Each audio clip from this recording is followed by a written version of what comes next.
چنانچہ مشرکین نبی علیہ السلام کی خدمت میں حاضر ہوئے اور انہوں نے 3 سوال پوچھے۔ نبی علیہ السلام نے وعدہ فرما لیا کہ میں اس کا جواب دے دوں گا، مگر اللہ کے حبیب صلی اللہ علیہ وسلم نے انشاءاللہ کا لفظ ساتھ نہ کہا۔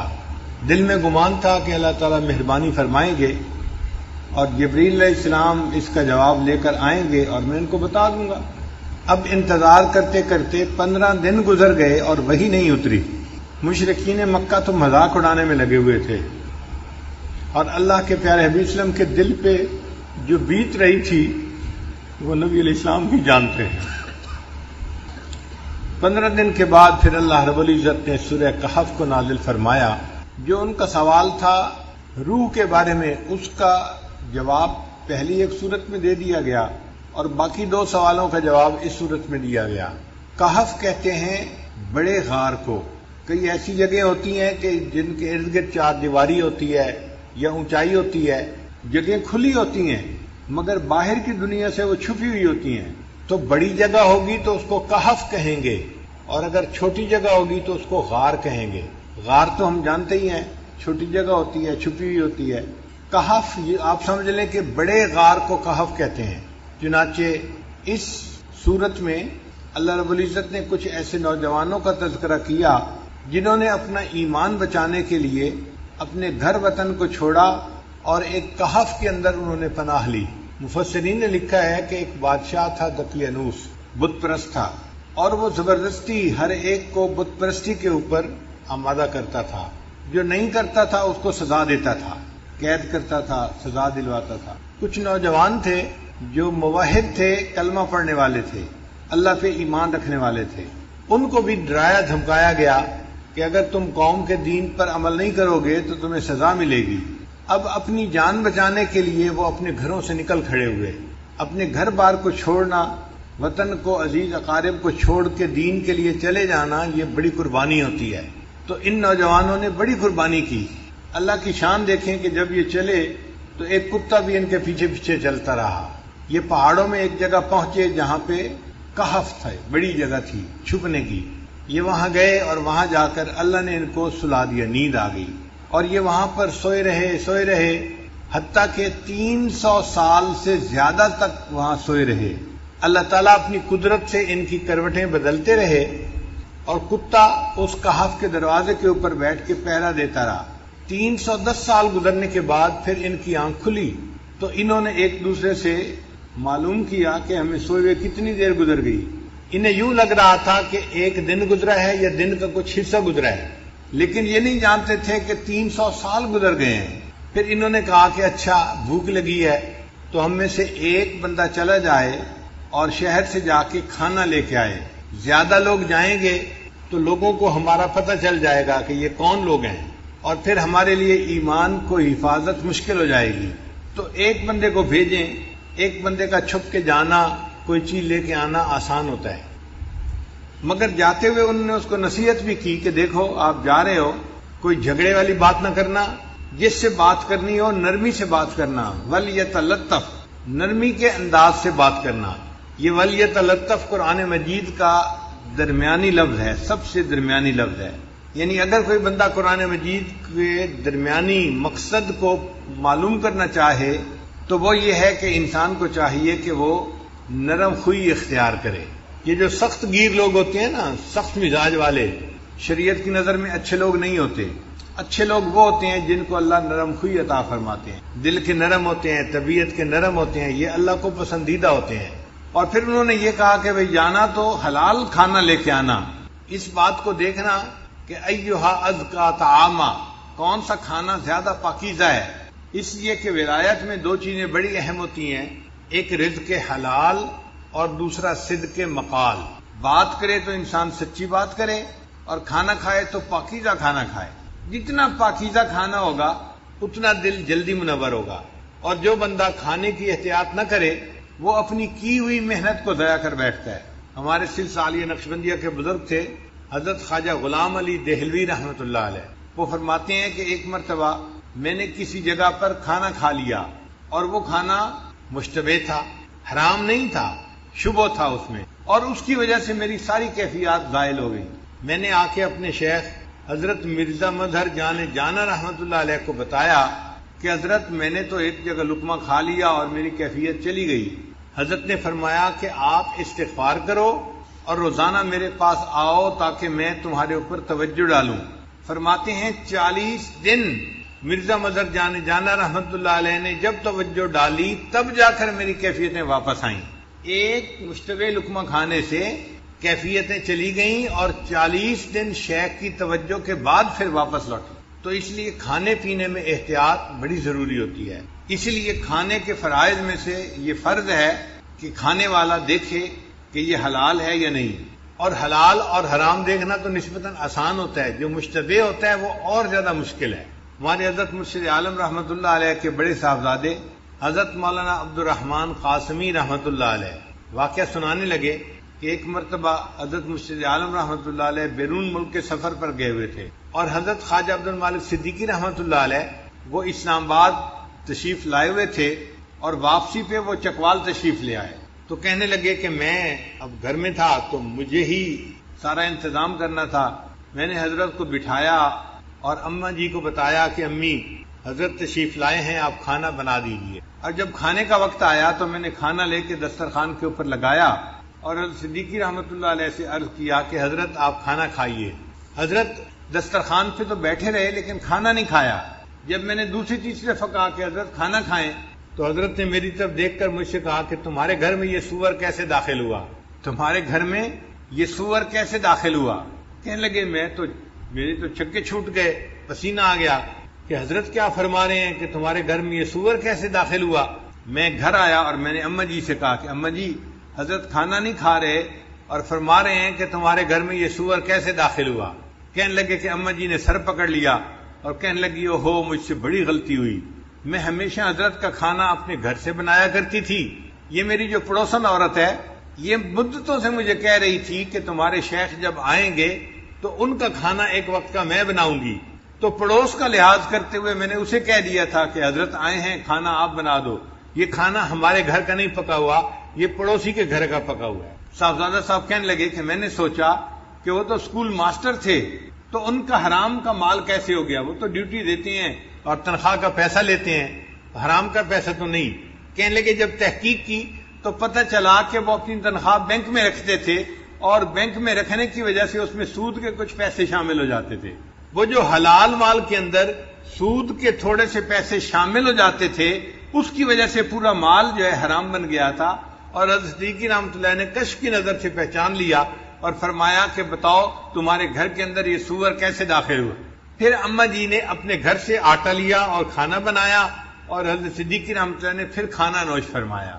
اس لیے ولایت کے میدان میں دو چیزیں بڑی اہم ہیں، رزق حلال اور صدق مقال. انسان بات کرے تو سچ بات کرے، جھوٹ سے بچے. اور دوسری بات کہ انسان کھانا کھائے تو حلال کھائے، کیونکہ اگر حرام کھانا ہوگا تو حدیث مطابق حدیث پاک میں آتا ہے کہ اس بندے کی دعا قبول نہیں کی جاتی. حدیث مبارکہ میں ہے کہ رو رو کے بندہ دعا مانگ رہا ہے، بیت اللہ سے لپٹ کے دعا مانگ رہا ہے، حالانکہ اس کا لباس حرام کا، اس کا کھانا حرام کا، اس بندے کی دعا کیسے قبول ہو سکتی ہے؟ ہماری دعاؤں کی قبولیت کے نہ ہونے کی بنیادی وجہ مال کا پوری طرح حلال نہ ہونا. اس پہ بہت دھیان رکھنا چاہیے اور جو چیز منہ میں ڈالیں اس سے پہلے 100 دفعہ سوچنا چاہیے کہ یہ حلال ہے یا نہیں.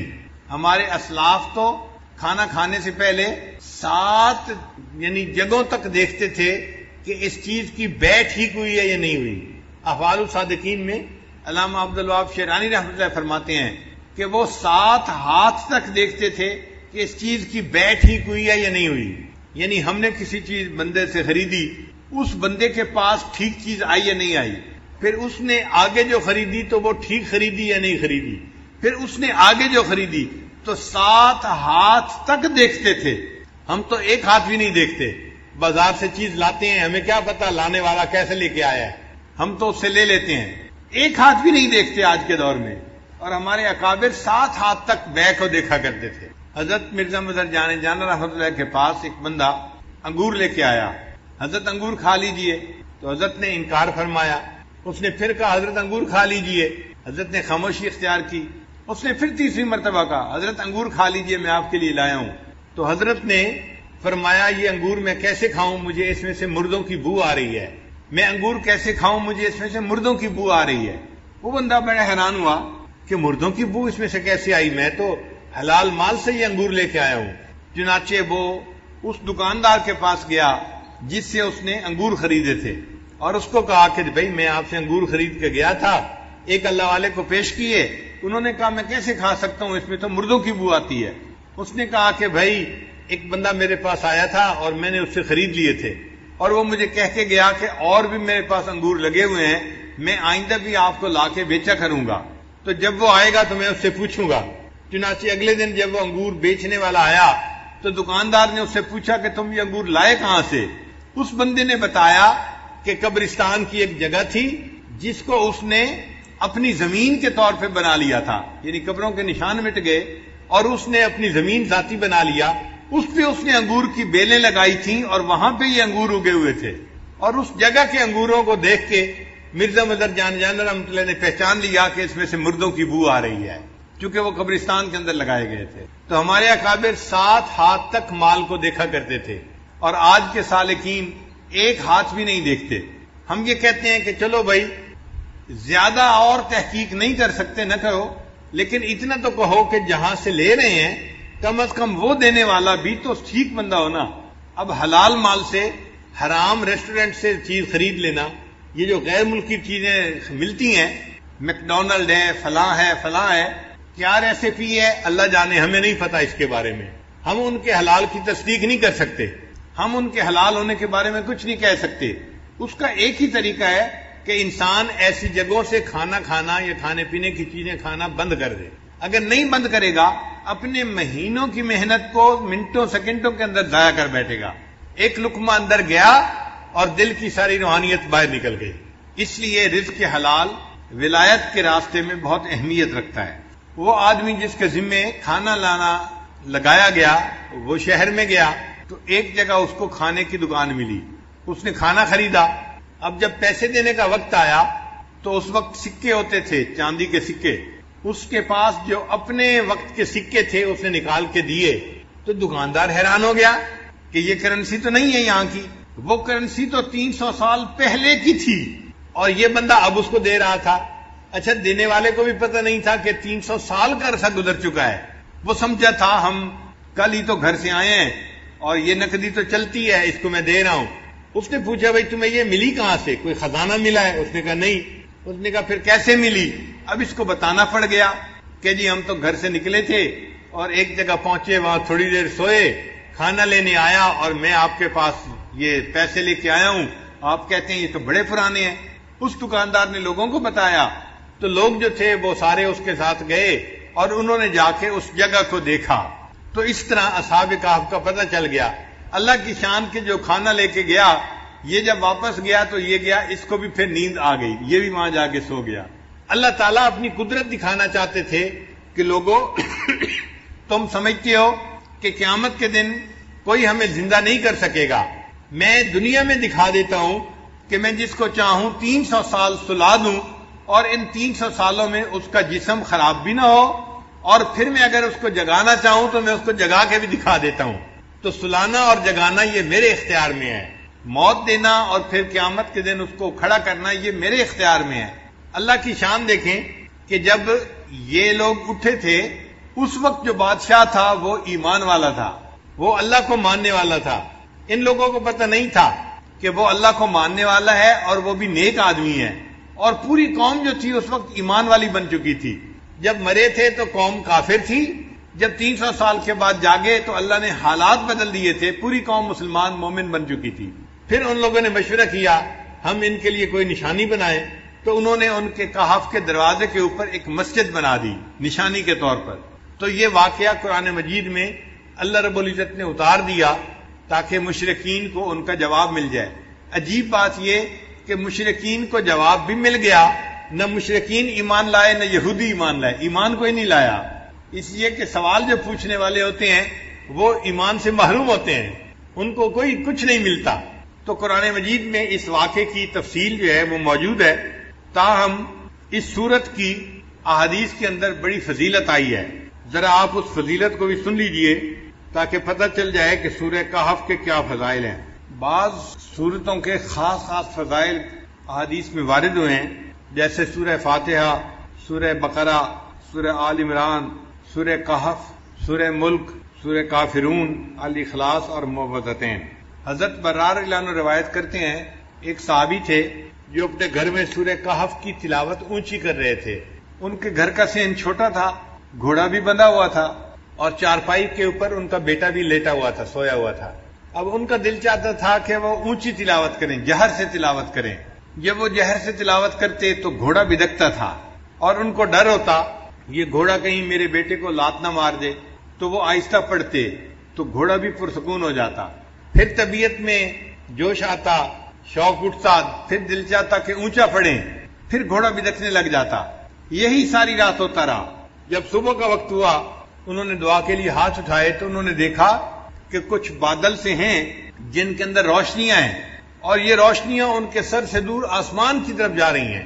پھر وہ نبی علیہ الصلوۃ والسلام کی خدمت میں حاضر ہوئے، فذکر ذلک للنبی صلی اللہ علیہ وسلم۔ انہوں نے نبی علیہ السلام کے سامنے یہ پوری رات کا قصہ بتایا تو نبی علیہ السلام نے فرمایا کہ یہ اللہ تعالیٰ کے فرشتے تھے جو تمہارے قرآن کی تلاوت سننے کے لیے تمہارے قریب آ گئے تھے۔ اگر تم تلاوت کرتے رہتے تو مدینے کے لوگ اپنی آنکھوں سے اللہ کے فرشتوں کو دیکھ لیتے۔ تو سورہ کہف کی تلاوت سننے کے لیے اللہ کے فرشتے آسمانوں سے نیچے اتر پڑے۔ ابو درداء رضی اللہ عنہ روایت کرتے ہیں، من حافظ 10 آیات من اول سورۃ الکہف، کہ جس بندے نے سورہ کہف کی پہلی 10 آیات کو یاد کر لیا، اسما من فتنۃ الدجال، اللہ تعالیٰ اس کو دجال کے فتنے سے محفوظ فرما لیں گے۔ معاذ رضی اللہ عنہ فرماتے ہیں کہ نبی علیہ السلام نے ارشاد فرمایا، من قرأ اول سورۃ الکہف وآخرہا کانت لہ نورا من قدمہ الی رأسہ، کہ جس نے سورہ کہف شروع میں تلاوت کی اس کے لیے قدموں سے لے کے سر تک نور ہوگا۔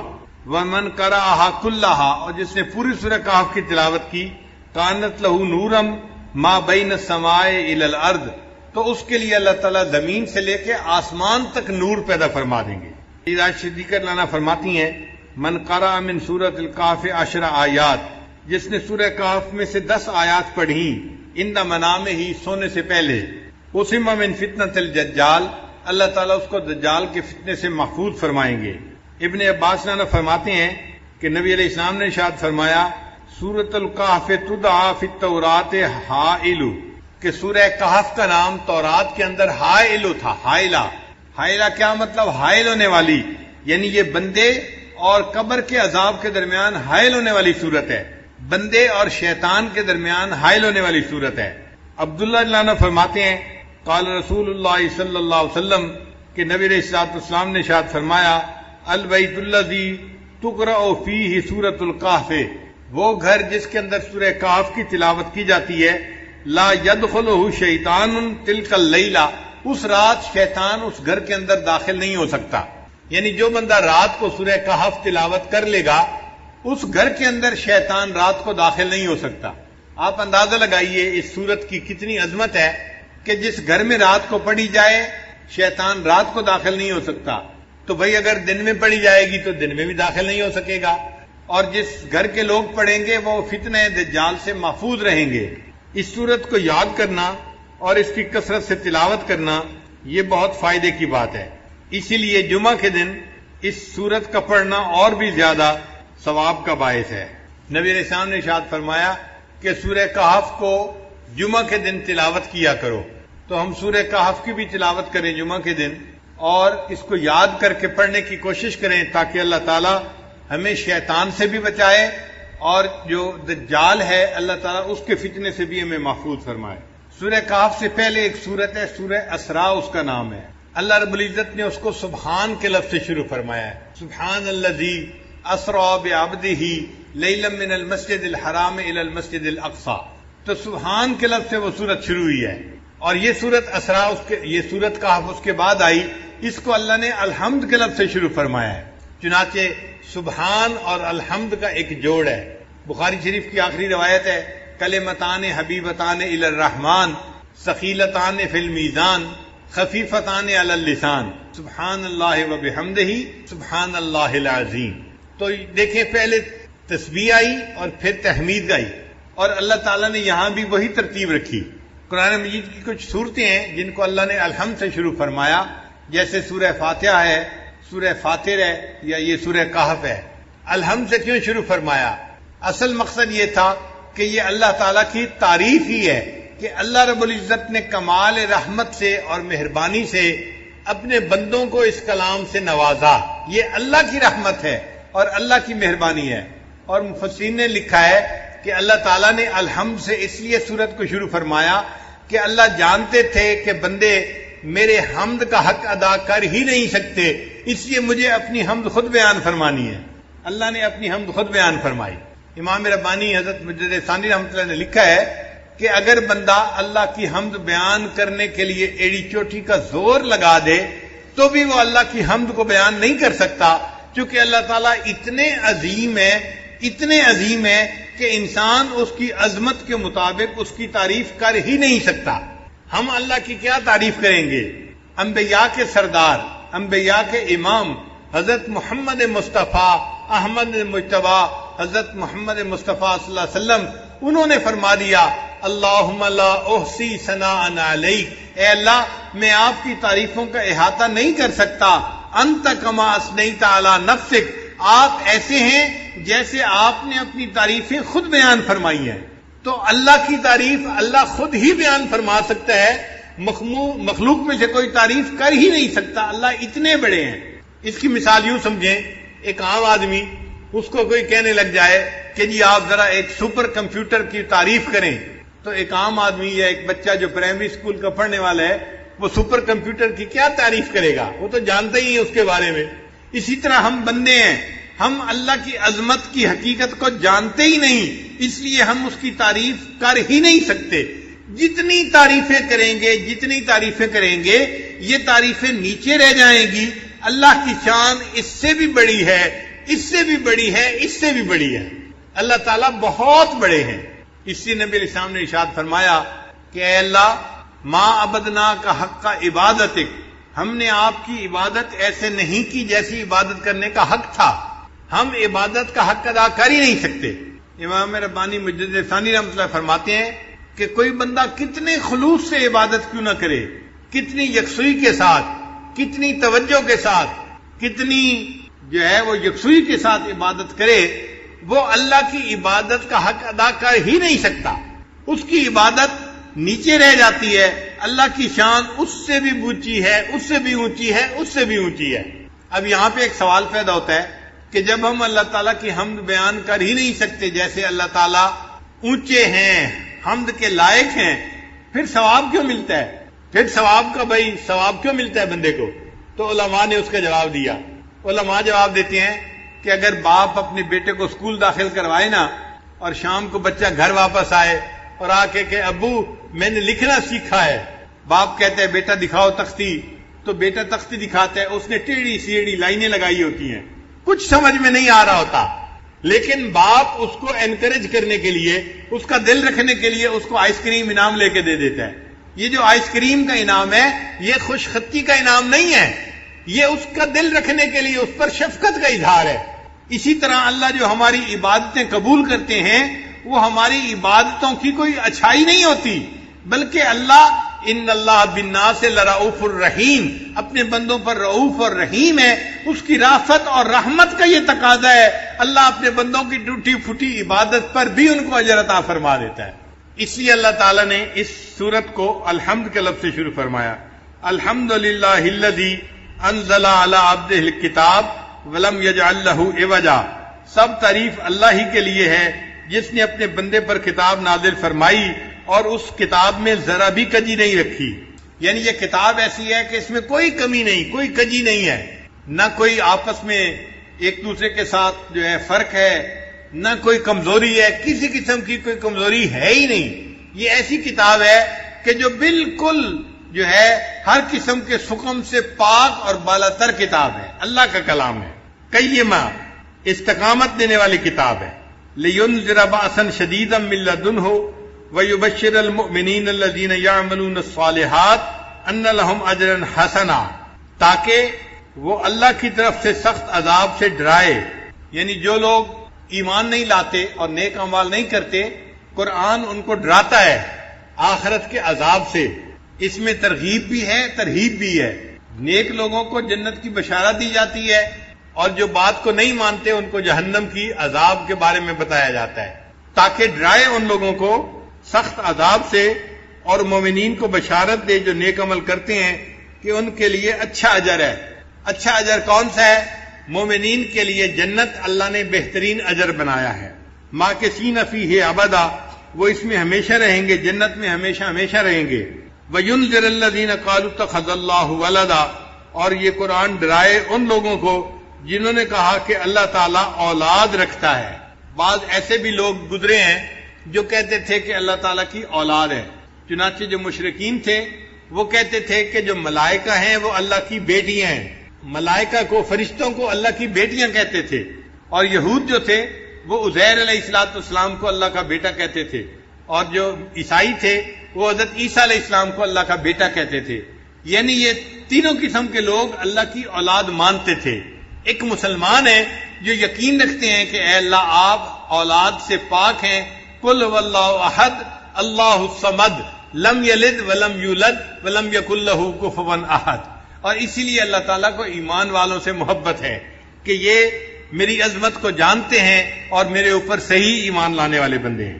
اللہ تعالیٰ کو اس بات پہ بہت غصہ آتا ہے کہ کوئی ان کے ساتھ اولاد کو جوڑے۔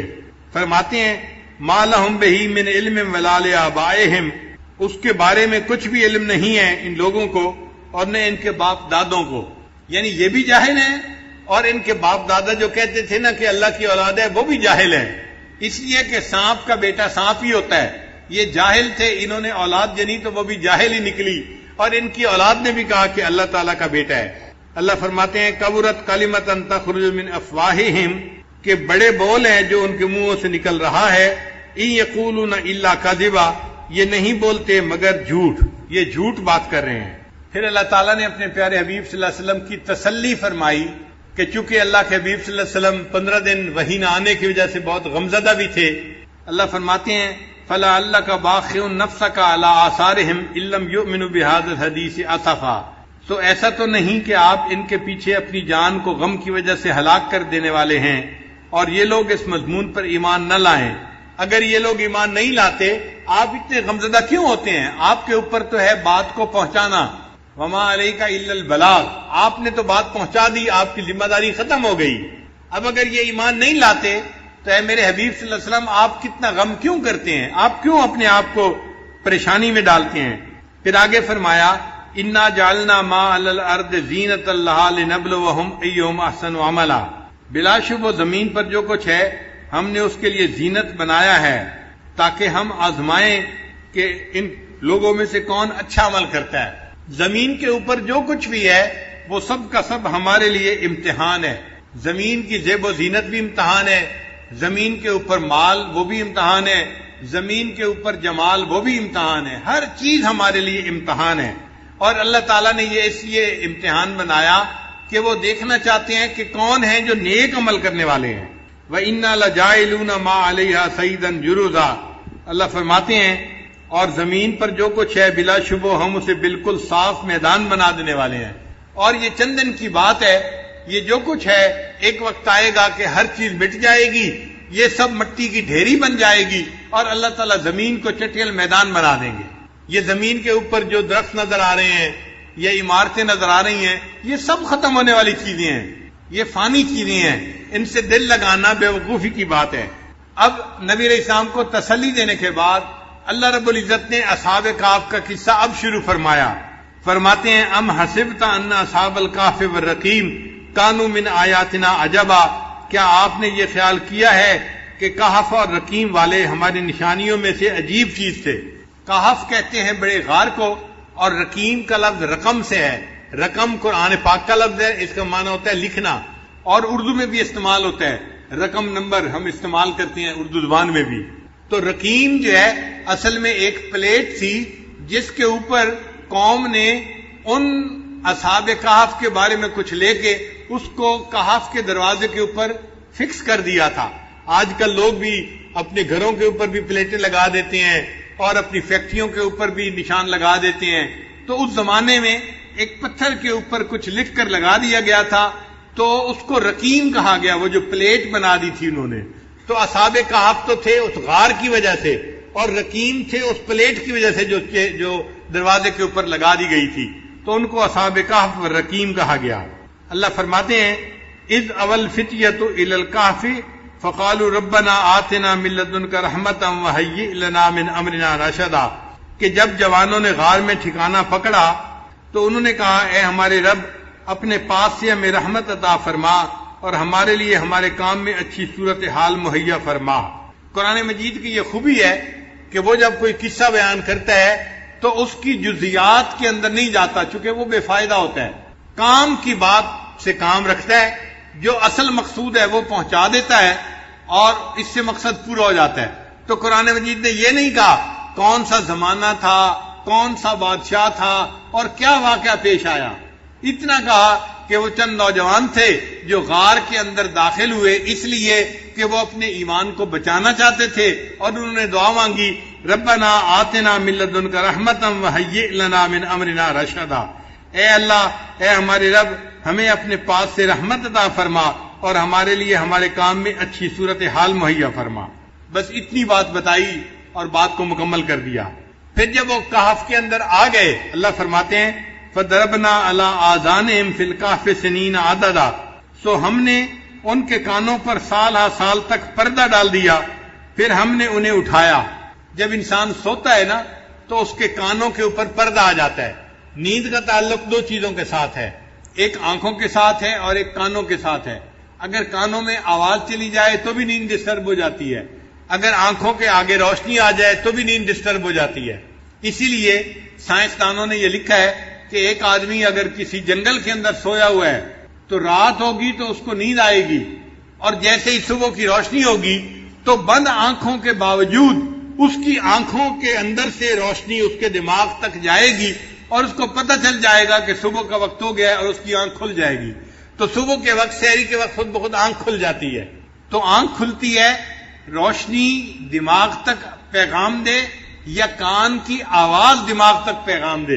تو اللہ فرماتے ہیں کہ وہ غار میں سوئے ہوئے تھے، تو صاف ظاہر ہے کہ غار کے اندر اللہ نے ان کو سلانے کے لیے ان کے کانوں کے اوپر پردہ ڈال دیا تھا، اور پردہ آنے کی وجہ سے اب ان کو گہری نیند آ گئی تھی.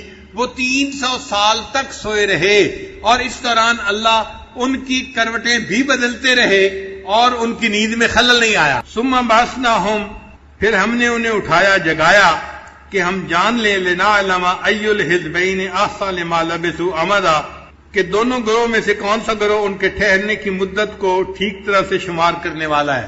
یعنی کیا ان کو خود پتا ہے کہ یہ کتنا سوئے ہیں، یا ان کی قوم کو پتا ہے کہ یہ نوجوان کتنا عرصہ اس کہف کے اندر سوئے رہے ہیں؟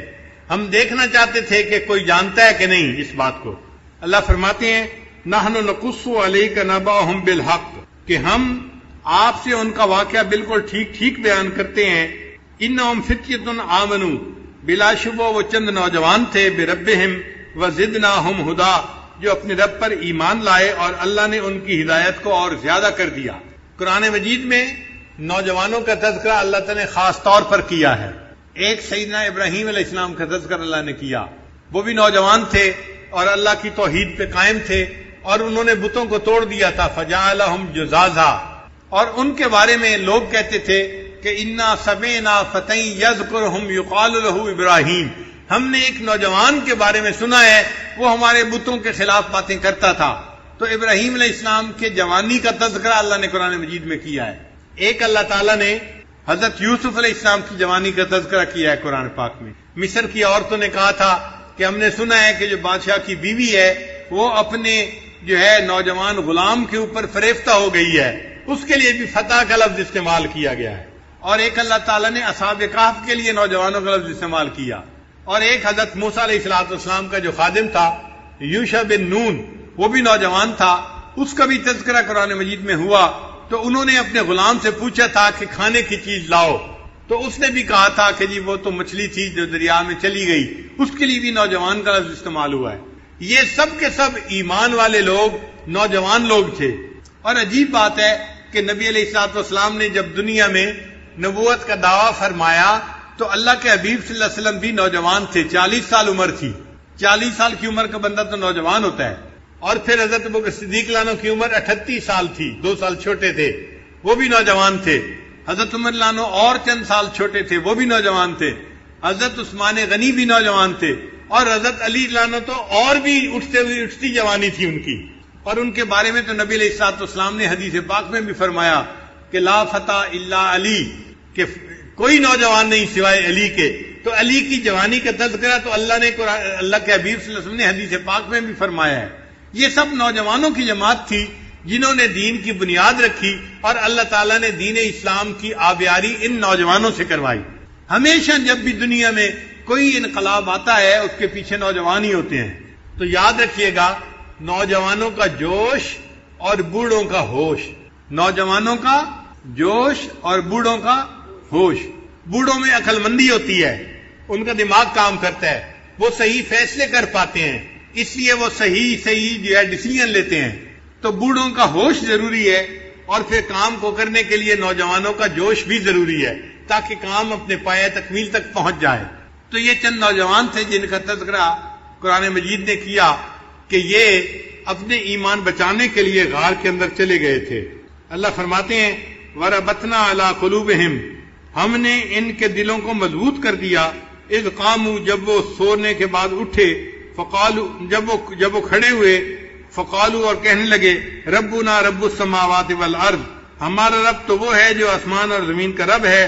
لن ندعو من دونہ الہا لقد قلنا اذا شططا، ہم اس کے علاوہ کسی کو معبود نہیں بنائیں گے، اس صورت میں تو ہم یقینی طور پر بڑی زیادتی کرنے والے ہو جائیں گے. یعنی قوم کہتی تھی نا کہ تم بھی بتوں کو پوجو، تو وہ کہتے تھے کہ ہم بتوں کو نہیں پوج سکتے، ہم ایک اللہ کو ہی پوجیں گے. ہا اولائے قوم اتخذوا من دونہ الہ آلہہ، ہماری قوم کے لوگ ہیں جنہوں نے اللہ کے سوا دوسرے معبود بنا لیے ہیں. لولا یاتون علیہم بسلطان بین، کیوں نہیں لے آتے اس پر یہ کھلی ہوئی دلیل. فمن اظلم ممن افترى علی اللہ کذبا، سو اس سے بڑھ کر کون ظالم ہوگا جو اللہ تعالیٰ پر جھوٹی تہمت لگائے. وَإِذِ اعْتَزَلْتُمُوهُمْ، اور جب تم ان لوگوں سے اور ان کے معبودوں سے جدا ہو گئے. وَمَا يَعْبُدُونَ إِلَّا اللَّهَ فَآوُوا إِلَى الْكَهْفِ، تو جو اللہ کے سوا ہیں تو غار کی طرف پناہ لے لو. يَنشُرْ لَكُمْ رَبُّكُمْ مِنْ رَحْمَتِهِ، تمہارا رب تم پر اپنی رحمت پھیلا دے گا. وَيُهَيِّئْ لَكُمْ مِنْ أَمْرِكُمْ مِرْفَقًا، اور تمہارے مقصد میں اللہ تعالیٰ آسانی پیدا فرما دے گا. تو دیکھیں اللہ تعالیٰ نے ان کے ایمان کو بھی بچا لیا اور ان کو ایسے وقت میں جگایا کہ جب پوری قوم ایمان والی قوم بن گئی تھی. وہ کبھی سوچ بھی نہیں سکتے تھے ہم ایسا وقت بھی آنکھوں سے دیکھیں گے کہ پوری قوم جو بت پرست ہے وہ پھر ایمان والی قوم بن جائے گی. اللہ فرماتے ہیں وَتَرَى الشَّمْسَ إِذَا طَلَعَتْ تَزَاوَرُ عَنْ كَهْفِهِمْ، اور اے مخاطب تو دیکھے گا کہ جب سورج نکلتا ہے تو وہ ان کے غار سے داہنی طرف کو بچ کر گزر جاتا ہے. وَإِذَا غَرَبَتْ تَقْرِضُهُمْ ذَاتَ الشِّمَالِ، اور جب غروب ہونے لگتا ہے تو بائیں طرف سے کتراتا ہوا چلا جاتا ہے. وَهُمْ فِي فَجْوَةٍ مِّنْهُ، اور وہ غار کے ایک فراخ حصہ میں تھے. ذَلِكَ مِنْ آیاتِ اللَّهِ، یہ اللہ کی نشانیوں میں سے ہے. مَن يَهْدِ اللَّهُ فَهُوَ الْمُهْتَدِ، جسے اللہ ہدایت دے وہی ہدایت پانے والا ہے. وَمَن يُضْلِلْ، اور جس کو وہ گمراہ کرے، فَلَن تَجِدَ لَهُ وَلِيًّا مُرْشِدًا، تو اس کے لیے کوئی مددگار اور اس کو بتانے والا نہ پائے گا. یعنی اللہ رب العزت نے ان کا جو غار تھا نا، کہف تھا، اس کا معاملہ ایسے رکھا تھا کہ جب سورج طلوع ہوتا تھا تو بھی اس کی ڈائریکٹ دھوپ نہیں پڑتی تھی، کیونکہ ڈائریکٹ دھوپ پڑنے سے چیزوں کے اوپر اثر ہوتا ہے. اگر ان کے بدن پر ڈائریکٹ دھوپ پڑتی تو 300 سال میں ان کے بدن گل سڑ جاتے. اللہ ان کے بدن کو سلامت رکھنا چاہتے تھے، تو اللہ تعالیٰ نے ایسا معاملہ بنا دیا کہ سورج جب چڑھتا تھا یا غروب ہوتا تھا تو پہاڑ ایسا تھا کہ وہ اس کی دھوپ کو روک لیتا تھا اور ان لوگوں کے جسموں تک دھوپ جاتی نہیں تھی. اللہ فرماتے ہیں کہ اللہ نے اپنی نشانی دکھائی، قدرت دکھائی کہ دیکھو میں نے ان لوگوں کے جسموں کو اتنے 100 سال تک صحیح سلامت رکھا. وَتَحْسَبُهُمْ أَيْقَاظًا وَهُمْ رُقُودٌ، اور اے مخاطب تو ان کو دیکھتا تو خیال کرتا کہ وہ جاگ رہے ہیں حالانکہ وہ سوئے ہوئے تھے. وَنُقَلِّبُهُمْ ذَاتَ الْيَمِينِ وَذَاتِ الشِّمَالِ، اور ہم انہیں دائیں کروٹ پر اور بائیں کروٹ پر بدل دیتے تھے. وَكَلْبُهُمْ بَاسِطٌ ذِرَاعَيْهِ بِالْوَسِيدِ، اور ان کا کتا دہانے کے اوپر یعنی غار کا جو دروازہ تھا اس کے اوپر اپنے ہاتھ بچھائے ہوئے بیٹھا تھا. یعنی کتا جب بیٹھتا ہے نا تو اپنے دونوں ہاتھ زمین پر یوں رکھ لیتا ہے. تو کتا اس طرح سے بیٹھا ہوا تھا کہ اگر دینے والا دیکھتا تو وہ یوں محسوس کرتا کہ کچھ لوگ ہیں جو لیٹے ہوئے ہیں، جاگ رہے ہیں، اور کتا ان کی حفاظت کے لیے بیٹھا ہے، تو دیکھنے والا یقیناً مرعوب ہو جاتا اور وہ دوڑ کے واپس جاتا. اللہ فرماتے ہیں لَوِ اطَّلَعْتَ عَلَيْهِمْ لَوَلَّيْتَ مِنْهُمْ فِرَارًا وَلَمُلِئْتَ مِنْهُمْ رُعْبًا، اگر تو انہیں جھانک کر دیکھ لیتا تو ان کی طرف سے پیٹ پھیر کر بھاگ جاتا اور ان کی وجہ سے تیرے اندر رعب بھر جاتا. یعنی ایسا رعب والا ماحول تھا کہ دیکھنے والا ڈر جاتا. وَكَذَلِكَ بَعَثْنَاهُمْ لِيَتَسَاءَلُوا بَيْنَهُمْ، اور اس طرح ہم نے انہیں اٹھایا کہ وہ آپس میں سوال کریں. قَالَ قَائِلٌ مِّنْهُمْ كَمْ لَبِثْتُمْ، ان میں سے ایک نے جاگنے کے بعد دوسرے سے پوچھا بھئی ہم کتنی دیر سوئے ہیں. وہ سمجھ رہے تھے کہ چند گھنٹے سوئے ہوں گے یا ایک دن سوئے ہوں گے. قالوا لبثنا یوما او بعد یوم، وہ کہنے لگے کہ ایک دن یا ایک دن سے کم حصہ ہم سوئے ہیں. قالوا، پھر بعضوں نے کہا ربکم اعلم بما لبثتم، اللہ کو معلوم ہے کہ ہم کتنا سوئے ہیں. فبعثوا احدکم بورقکم هذه الى المدینہ، بھئی اب تو بھوک لگی ہے لہذا ایک بندے کو بھیجو جو شہر سے جا کے روٹی لے کے آئے تاکہ ہم کھانا کھائیں. کیا تم بحث میں پڑ گئے ہو کہ کتنا سوئے ہیں؟ جتنا اللہ نے چاہا سلا دیا. تو وہ اس بات پر بحث کرنے سے بھی گریز کر رہے تھے. ہماری زبان میں کہتے ہیں پیٹ نہ پئیاں روٹیاں تے ساری گلاں کھوٹیاں. جب پیٹ میں روٹی نہیں ہوتی تو ہر گل کھوٹی نظر آتی ہے. انہوں نے بھی یہی کہا کہ بھئی کس بحث میں پڑ گئے ہو، تم جاؤ بندے کو کہو ایک کھانا لے کے آئے شہر سے.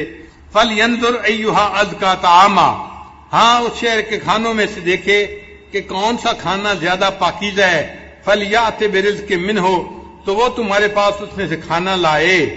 وَلْيَتَلَطَّفْ، اور بات چیت میں نرمی کرے. وَلَا يُشْعِرَنَّ بِكُمْ أَحَدًا، ایسے کہ تمہارے بارے میں کسی کو پتہ نہ چلے. یعنی خواہ مخواہ بحث مباحثہ نہ کرے، سوال نہ پوچھے، لوگوں کو پتہ نہ چلے کہ یہ کون لوگ ہیں جو شہر میں آ گئے ہیں.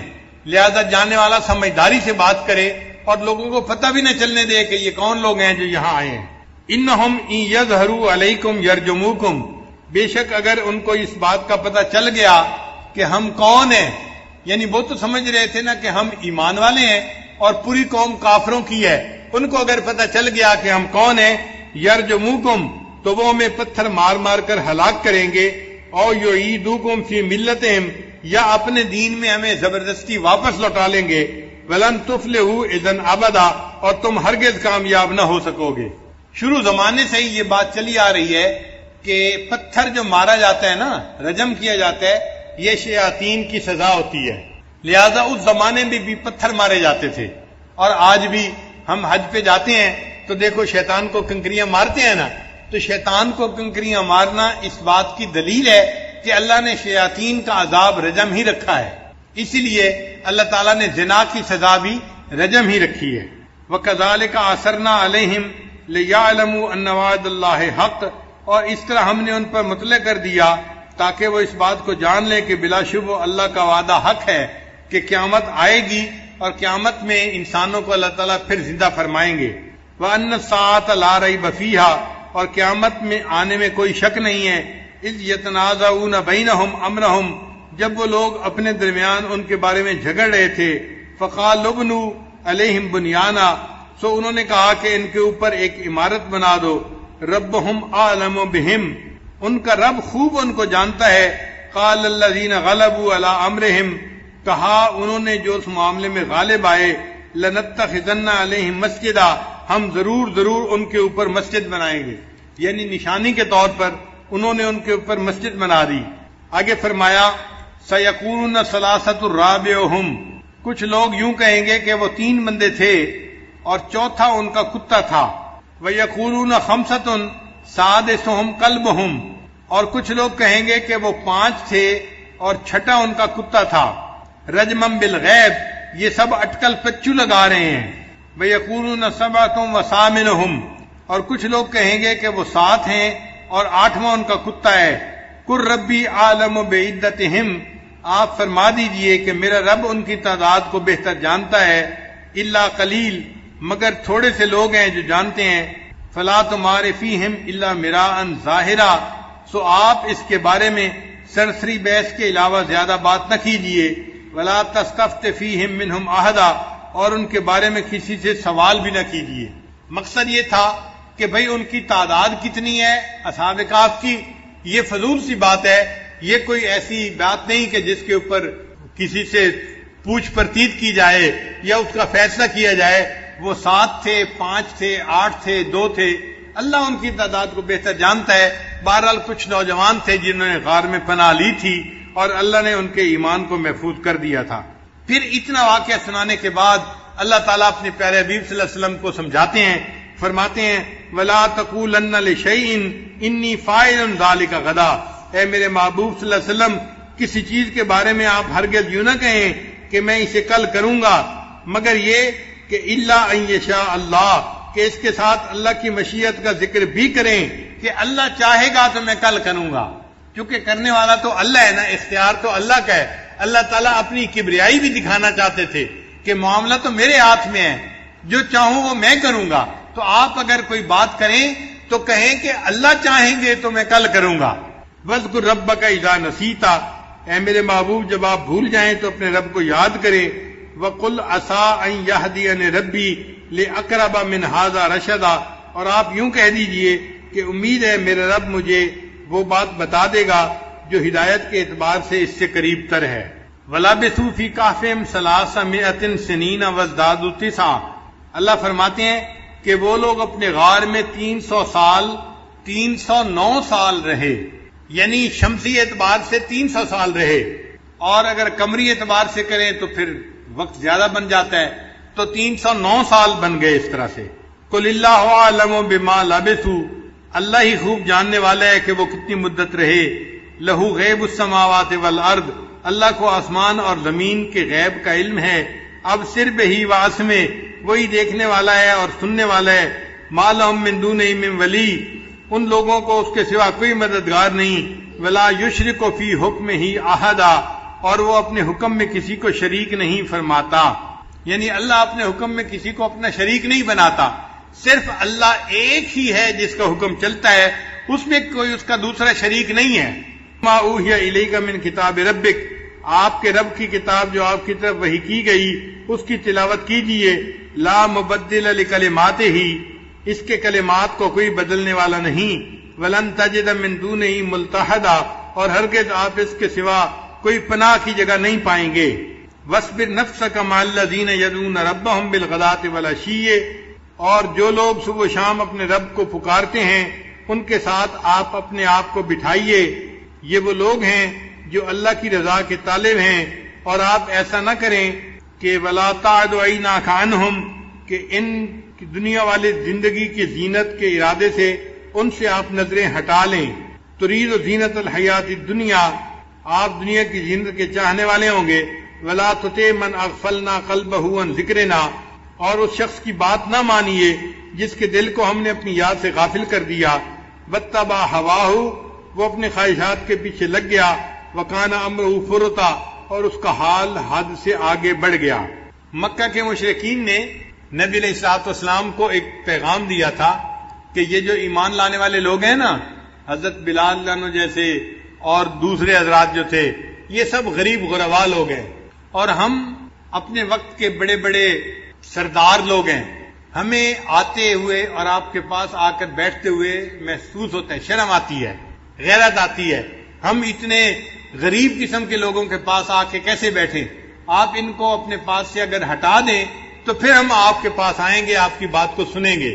تو جب انہوں نے یہ پیغام بھیجا، اللہ رب العزت نے آیت اتار دی، اے میرے حبیب صلی اللہ علیہ وسلم، یہ مکار لوگ ہیں، یہ مشرکین کے جو سردار ہیں، آپ ان کی دنیا کی حیثیت کا ذرا خیال نہ کیجئے، اور جو آپ کے پاس لوگ ہیں آپ ان صحابہ کے پاس بیٹھیے، یہ ایمان کے ساتھ اپنے دلوں کو بھرنے والے لوگ ہیں، آپ ان میں اپنا وقت گزاریے اور ان کو اپنی صحبت عطا فرمائیے. فرمایا قُلِ الْحَقُّ مِن رَبِّكُمْ، آپ فرما دیجئے کہ حق تمہارے رب کی طرف سے ہے. فَمَنْ شَاءَ فَلْمُؤْمِنْ، تو جس کا جی چاہے وہ مومن ہو جائے. وَمَنْ شَاءَ فَلْيَكْفُرْ، اور جس کا جی چاہے وہ کافر رہے.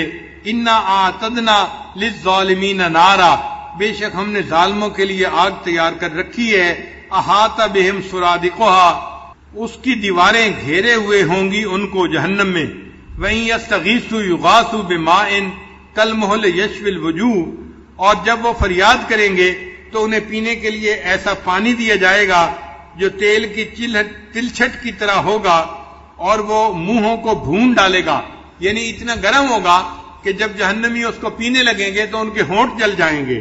بئس الشراب، پینے کی کتنا برا مشروب ہے، وساعت مرتفقہ، اور وہ دوزخ آرام کی بری جگہ ہے۔ ان الذین آمنوا وعملوا الصالحات، بے شک جو لوگ ایمان لائے اور انہوں نے نیک اعمال کیے، انا لا نضیع اجر من احسن عملا، ہم ایسے لوگوں کے نیک اعمال کو ضائع نہیں کریں گے۔ اولئک لہم جنات عدن تجری من تحتہم الانہار، ان لوگوں کے لیے ہمیشہ رہنے کے لیے باغ ہے جن کے نیچے نہریں جاری ہوں گی، یحلون فیہا من اساور من ذہب، انہیں سونے کے کنگنوں کا زیور پہنایا جائے گا، یعنی جنت میں جنتی مرد بھی سونے کے کنگن پہنیں گے۔ بعض طلباء اس بات پہ بڑے حیران ہوتے ہیں کہ بھئی مرد لوگ سونے کے کنگن پہنیں گے۔ ہاں بھئی، کہا سونے کے کنگن گیا ہے، مگر اللہ تعالیٰ وہ ایک ایسا زیور بنائیں گے جو مرد کو اچھا لگے گا۔ اب آپ دیکھیں، آج کسی بندے کو راڈو کی گھڑی مل جائے نا تو ایسے ایسے کر کے دکھا رہا ہوتا ہے دوسروں کو، بھئی یہ جو تم ہاتھ اوپر کر کے راڈو کی گھڑی دکھا رہے ہو، کیوں دکھا رہے ہو؟ تمہیں اچھی لگ رہی ہے نا۔ اور راڈو کی گھڑی بھی لیتے ہیں تو جس کے اوپر سونے کی تہ چڑی ہوتی ہے وہ لیتے ہیں کہ جی اچھی لگے۔ اس کا مطلب یہ کہ دنیا میں بھی ایسی چیزیں اچھی لگتی ہیں۔ تو اگر اللہ تعالیٰ نے جنت میں ایسے کنگن مرد کو پہنا دیے تو وہ مرد کو جنت میں بھی سجیں گے اور اچھے لگیں گے۔ وَيَلْبَسُونَ ثِيَابًا خُضْرًا مِّن سُندُسٍ وَإِسْتَبْرَقٍ مُّتَّكِئِينَ فِيهَا عَلَى الْأَرَائِكِ، اور یہ لوگ سندس اور استبرق کے کپڑے پہنیں گے، جنت میں چارپائیوں پر تکیے لگائے ہوں گے۔ نعم الثواب، بہت اچھا بدلہ ہے، وحسنت مرتفقہ، اور آرام کی اچھی جگہ ہے۔ تو یعنی جو لوگ ایمان نہیں لائیں گے وہ جہنم میں جائیں گے اور ان کے لیے ٹھکانہ برا ہوگا، اور جو لوگ نیک اعمال کریں گے اللہ تعالیٰ ان کو جنت عطا فرمائیں گے اور وہ جنت میں اللہ کی نعمتوں میں ہوں گے اور ان کے لیے جنت بہترین ٹھکانہ ہوگی۔ یہاں تک اصحاب کہف کا جو قصہ تھا وہ پورا ہو گیا۔ اب اس کے بعد اگلا قصہ ہوگا، لہذا اس قصے کا درس ہم انشاءاللہ کل تک موقوف رکھتے ہیں۔ چند باتیں اور آپ کی خدمت میں عرض کر دیں کہ سورہ کہف کا لب لباب کیا ہے، اس کو سمجھنے میں اس عاجز کو تقریباً 2 سال لگانے پڑے۔ 2 سال سے سورہ کہف کی تفاسیر یہ عاجز پڑھ رہا ہے، اور الحمدللہ کہ تقریباً 120 سے زیادہ تفاسیر کا مطالعہ کیا، جن میں سے 30 تفاسیر اردو کی تھیں، باقی عربی کی تھیں اور ایک فارسی کی بھی تھی۔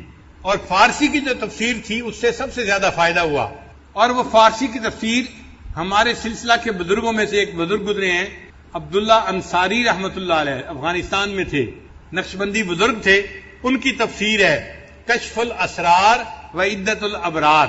اس میں انہوں نے بہت نکات لکھے ہیں، دل خوش ہو جاتا ہے وہ تفسیر پڑھ کے۔ وہ تفسیر اس وقت کہیں مطبوعہ نہیں ملتی دنیا میں، کہیں مخطوطہ اس کا ملا، اور ہم نے اپنے بعض دوستوں کی مہربانی اور تعاون سے اس کو حاصل کیا، اور پھر اس سے پڑھ کر ہم نے کچھ نقطے نکالے، اور وہ انشاءاللہ آئندہ درس کے اندر آپ کی خدمت میں پیش کریں گے، تو آپ کو پوری صورت کے لب لباب کا پتہ چل جائے گا۔ اس کو سمجھنا ہی مشکل ہے۔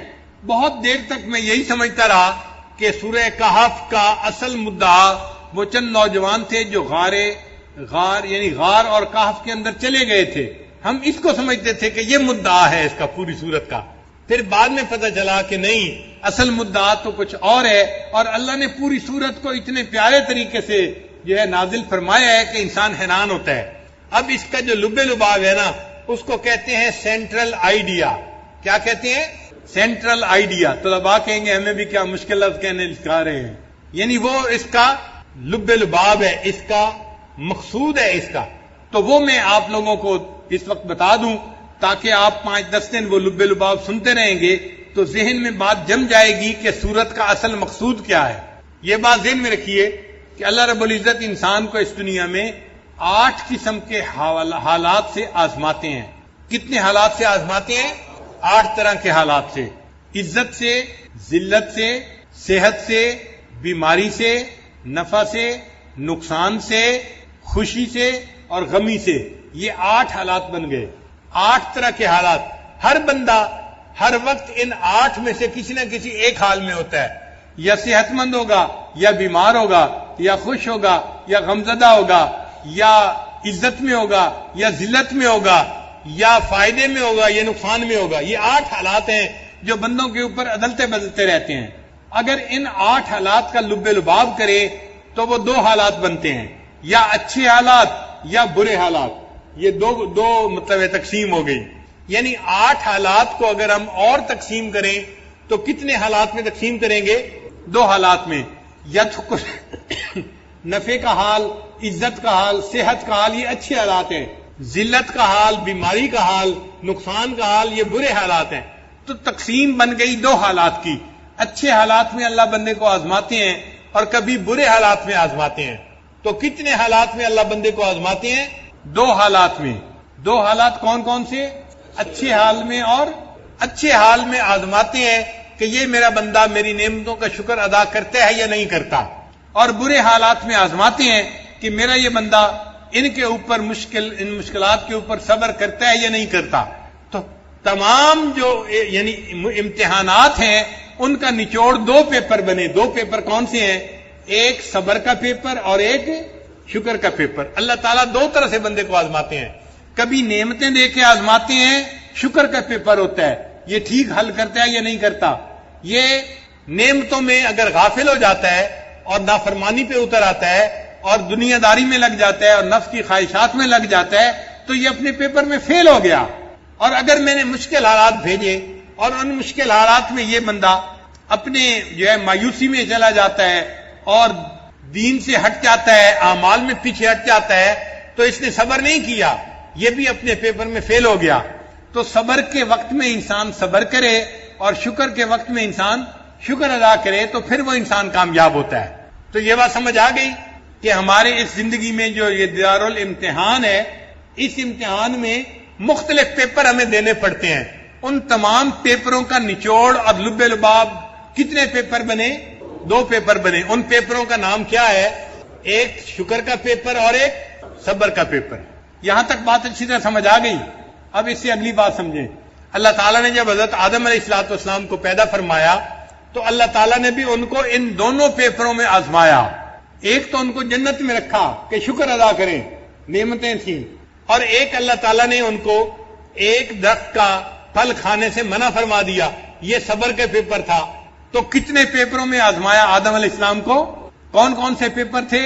صبر کا اور شکر کا. تو شکر کے پیپر میں تو آدم علیہ السلام کامیاب ہو گئے، لیکن جو صبر کا پیپر تھا نا، اس میں شیطان نے قسمیں کھا کے ان کو دھوکہ دے دیا. وقاسمہما، قرآن کہتا ہے کہ شیطان نے قسمیں کھا کے کہا کہ آپ اس کو کھا لیجئے، اور وہ بھول گئے تھے اس وقت کہ میں نے اللہ سے وعدہ کیا ہوا ہے کہ میں نے اس کا یہ پھل نہیں کھانا. اب چونکہ بھول ہو گئی تھی اور شیطان نے قسمیں کھائی تھی، اعتماد کر لیا تھا، اس لیے انہوں نے وہ پھل کھا لیا، اور جو صبر کا پیپر تھا اس میں پھر کامیابی نہ ہو سکی. اب جب صبر کے پیپر میں کامیابی نہ ہوئی تو اللہ نے ان کو جنت سے اتار کر زمین پر پہنچا دیا. تو یوں آدم علیہ السلام زمین پر اتر آئے اور ان کی اولاد کو زمین کے اوپر اپنی زندگی گزارنی پڑ گئی. اس لیے سورہ کہف کے اندر 5 واقعات ہیں. سورہ کہف کے اندر کتنے واقعات ہیں؟ 5 واقعات ہیں. یہ بہت توجہ سے یاد کرنے والی بات ہے. پہلا واقعہ ہے حضرت آدم علیہ السلام کا. یہ پوری سورہ کہف کا درمیانی واقعہ ہے، سینٹرل واقعہ ہے. یہ ایک قلب ہے پوری سورہ کہف کا. یہ واقعہ کون سا ہے؟ حضرت آدم علیہ السلام کا واقعہ. آیتیں تھوڑی سی ہیں حضرت آدم علیہ السلام کے بارے میں یا ابلیس کے بارے میں، چند آیتیں ہیں واقعہ، اور اس لیے پڑھنے والے لوگوں کی توجہ ہی نہیں جاتی کہ یہ جو تھوڑا سا ہنٹ دیا گیا ہے یہ لب لباب ہے اس پوری صورت کا. ادھر توجہ ہی نہیں جاتی، سمجھنے میں مشکل پیش آتی ہے. تو آدم علیہ السلام کا واقعہ اور شیطان کا بھی اللہ نے اس میں تذکرہ کیا. یہ واقعہ پوری صورت کا لب لباب ہے، اور اس میں اللہ نے 2 پیپروں کا تذکرہ کیا. کون کون سے پیپر تھے؟ صبر کا اور شکر کا. پھر اللہ نے اس واقعے سے پہلے 2 واقعات کا تذکرہ کیا. آدم علیہ السلام کے واقعے سے پہلے کتنے واقعات کا تذکرہ کیا؟ 2 واقعات کا. اور وہ 2 واقعات عوام الناس کے تھے، یہ بھی ذہن میں رکھیں. وہ دو واقعات کن کے تھے؟ عوام الناس کے واقعات تھے. ایک واقعہ تھا نوجوانوں کا کہف کے اندر جانا جو آج ہم نے پڑھا، اور یہ واقعہ جو تھا یہ صبر کا امتحان تھا نوجوانوں سے، اور یہ نوجوان صبر کے امتحان میں کامیاب ہو گئے. انہوں نے صبر کیا نا، گھر چھوڑا، رشتہ دار چھوڑے، بیوی بچے چھوڑے، غار میں چلے گئے. انہوں نے تکلیف پہ صبر کیا اور وہ اس صبر کے اندر کامیاب ہو گئے. اللہ نے ان کو اپنے مقبول بندوں میں شامل فرمایا. تو ایک واقعہ ہے نوجوانوں کا، اور یہ نوجوان کون تھے؟ عام نوجوان تھے. ان عام نوجوانوں کا واقعہ ہے، اور یہ صبر کا پیپر تھا، اور اس صبر کے پیپر میں یہ نوجوان کامیاب ہو گئے. پھر اس کے بعد اللہ نے ایک دوسرا واقعہ سنایا صاحب جنتین، ایک بندے کا جس کے باغات تھے. یہ بندہ تھا جس کو اللہ نے خوب مال دیا تھا، پیسہ دیا تھا، صحت دی تھی، غنی بنایا تھا. یہ بھی عام بندہ تھا، کوئی خاص بندہ نہیں تھا، بس پیسے والا تھا، اتنی سی بات تھی. ویسے عوام الناس میں سے تھا. اس کو اللہ نے امتحان میں ڈالا، اور اس کا امتحان کیا تھا؟ شکر کا پیپر تھا. اس کا امتحان کیا تھا؟ کہ میں نے نعمتیں دی ہیں، اے بندے تم میرا شکر ادا کرو. لیکن یہ بندہ مال کی وجہ سے خواہشات نفسانی میں لگ گیا، اور یہ اللہ کو بھول گیا، اللہ پہ ایمان ہٹا بیٹھا. لہذا یہ اپنے پیپر میں فیل ہو گیا، ناکام ہو گیا. تو آدم علیہ السلام کا واقعہ درمیان میں ہے. ان سے دو پیپر لیے گئے، صبر کا اور شکر کا، اور ان سے پہلے دو واقعات کو بیان کیا گیا. کون کون سے واقعات؟ ایک اصحاب کہف کا، یہ بھی عوام الناس کا واقعہ تھا، اور ایک صاحب جنتین کا، یہ بھی عوام الناس میں سے ایک بندہ تھا مگر مال والا تھا. مگر پہلا پیپر صبر کا تھا، اور دوسرا پیپر پہلے والے بندے کامیاب ہو گئے اور دوسرے والا بندہ ناکام ہو گیا. پھر اللہ تعالیٰ نے آدم علیہ السلام کے واقعات کے بعد دو واقعات کا اور تذکرہ کیا، اور یہ دونوں واقعات خواص کے واقعات تھے. یہ توجہ رکھیں، پہلے واقعات عوام الناس کے واقعات تھے، اور آدم علیہ السلام کے واقعے کے بعد دو واقعات بیان کیے، یہ خواص کے واقعات تھے. کون کون سے خواص کے واقعات؟ ایک خواص میں سے سیدنا موسیٰ علیہ السلام کا واقعہ، جو کلیم اللہ تھے، اولو العزم رسول تھے، وہ خواص میں سے تھے. ایک ان کا واقعہ اللہ نے بیان کیا، اور ان سے بھی اللہ نے صبر کا پیپر لیا. اور ان کو بھی کہنے والے نے کہا تھا آپ صبر نہیں کر پائیں گے، اور نتیجہ واقعی کیا نکلا کہ انہوں نے سوال پوچھ لیا، اور واقعی ان کے اس پیپر میں بھی کچھ کمی رہ گئی. نبی علیہ السلام نے حدیث پاک میں فرمایا کہ اگر موسیٰ علیہ السلام صبر کر لیتے تو ہمیں اور زیادہ باتوں کا پتہ چل جاتا جو وہ علم والا بندہ ہمیں بتا دیتا. تو جو یہ واقعہ تھا یہ خواص کا واقعہ تھا. ان خواص میں کون خاص تھے؟ حضرت موسیٰ علیہ السلام جو کلیم اللہ تھے، جو اولو العزم رسول تھے. ان کے اوپر یہ امتحان آیا، امتحان تھا صبر کا. مگر واقعی صبر کا رکھنا مشکل تھا، کیونکہ واقعے کی تفصیلات ہی ایسی تھی کہ ایک بندہ ایک کام کو ہوتے دیکھ رہا تھا اور شرعاً بات سمجھ میں نہیں آ رہی تھی. ایک لڑکے کو کیوں قتل کیا جا رہا ہے، ایک کشتی کو کیوں سوراخ کیا جا رہا ہے، ایک دیوار کو بغیر اجرت کے کیوں بنایا جا رہا ہے. تو وہ پوچھتے تھے کہ کیوں کیا جا رہا ہے. اور اس صبر نہ کرنے پر پھر اللہ تعالیٰ نے اس واقعے کا لب لباب نکالا کہ بھئی دیکھو یہ صبر عوام الناس سے بھی لیا جاتا ہے، اور صبر کا پیپر خواص سے بھی لیا جاتا ہے. کئی مرتبہ عوام الناس پاس ہو جاتے ہیں اور خواص پاس نہیں ہو پاتے، اور کئی مرتبہ خواص پاس ہو جاتے ہیں، عوام الناس پاس نہیں ہو جاتے. تو اصل مقصد بتانا یہ تھا، عام ہو یا خاص ہو، میرا امتحان سب کے لیے ایک جیسا ہے. میرے بندو تم سب بندے ہو اور میں تمہارا رب ہوں، لہذا تمہارے اوپر صبر کا امتحان آئے گا، تم نے بندہ بن کے صبر کرنا ہے. اور اگر شکر کا امتحان آئے گا تم نے میری تعریفیں کرنی ہے، میری حمد بیان کرنی ہے، میری اطاعت اور فرما برداری کرنی ہے. لہذا آدم علیہ السلام کے واقعات کے بعد پھر دو واقعات بتائے گئے. ایک واقعہ حضرت موسیٰ علیہ السلام کا اور خضر علیہ السلام کا ہے، اور دوسرا واقعہ ذوالقرنین، سکندر ذوالقرنین کا واقعہ. وہ بھی خواص میں سے تھا. کیوں کہ وقت کا بادشاہ تھا، اور اللہ نے ان کو بڑا علم دیا تھا، اور اللہ نے ان کو بصیرت دی تھی، اور انہوں نے اللہ کے حکموں کو جو ہے قائم کیا تھا دنیا کے اوپر. تو جو دین کو دنیا پر قائم کرنے والا بندہ ہو اور وقت کا بادشاہ بھی ہو تو وہ تو بڑا خاص بندہ ہوتا ہے جو شریعت کو قائم کرنے والا ہو. تو لہذا یہ بھی خواص کا واقعہ تھا. اور ان کے اوپر جو امتحان آیا وہ کس کا تھا؟ وہ شکر کا امتحان تھا کہ اللہ نے ان کو دنیا کی ہر نعمت عطا فرمائی تھی. اتبعہم سببا، یعنی جس چیز کی ان کو طلب ہوتی تھی اللہ ان کو وہ چیز پہنچا دیتے تھے، ان کو وہ چیز مل جاتی تھی.